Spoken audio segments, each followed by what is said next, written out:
Les haters. Phénomène des haters. Nouvelle fois, les haters au cœur de l'actualité. Aujourd'hui, la méchanceté se répand sur Internet. Comment expliquer un tel phénomène ?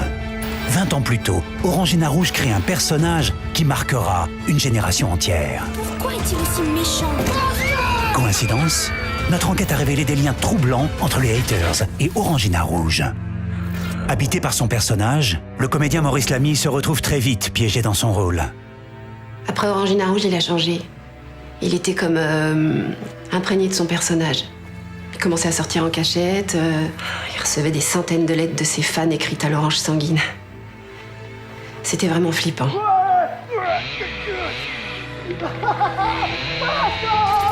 Le cas de Maurice Lamy aurait pu s'arrêter là. Un acteur qui reste coincé dans son personnage, après tout, c'est quelque chose que l'on a déjà vu.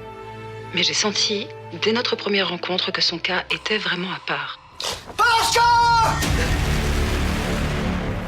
Prenant son rôle de sauveur de la méchanceté très à cœur, Maurice Lamy décide d'en faire l'œuvre de sa vie. Ils se servaient de la télé pour nous recruter. On se regroupait dans des endroits tenus secrets et on mettait en place notre plan d'action. On était inarrêtables, c'était la folie. Tout ça, c'était avant Internet. Maurice a toujours été un garçon formidable.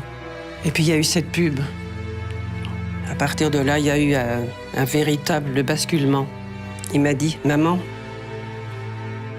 tu verras, je vais faire de grandes choses.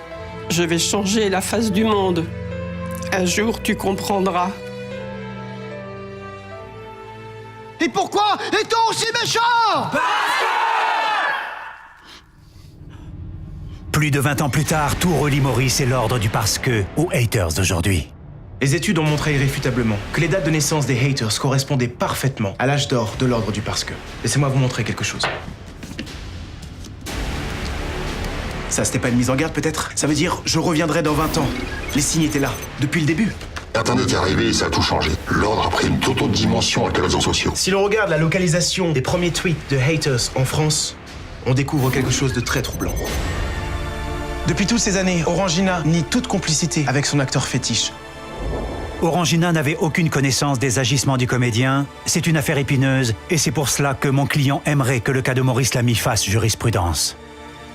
À l'époque, la pub a vraiment cartonné. Nous, on n'a pas compris pourquoi Orangina a décidé d'arrêter la saga du jour au lendemain.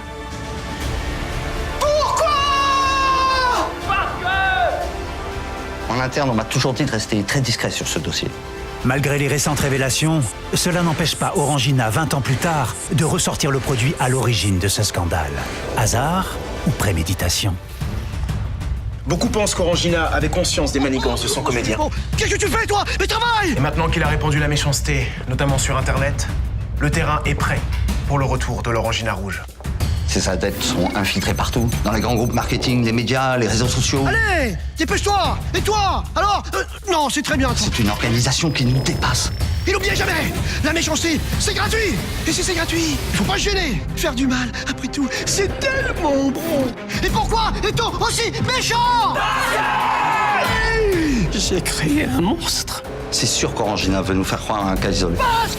C'est une génération entière qui est impliquée dans cette affaire. On peut couper là. Il semblerait que Maurice Lamy a achevé la création de ce que l'on appelle désormais la hatosphère. Avec le retour d'Orangina Rouge, le phénomène des haters ne semble pas prêt de s'arrêter. Ouvrez l'œil, ils sont partout.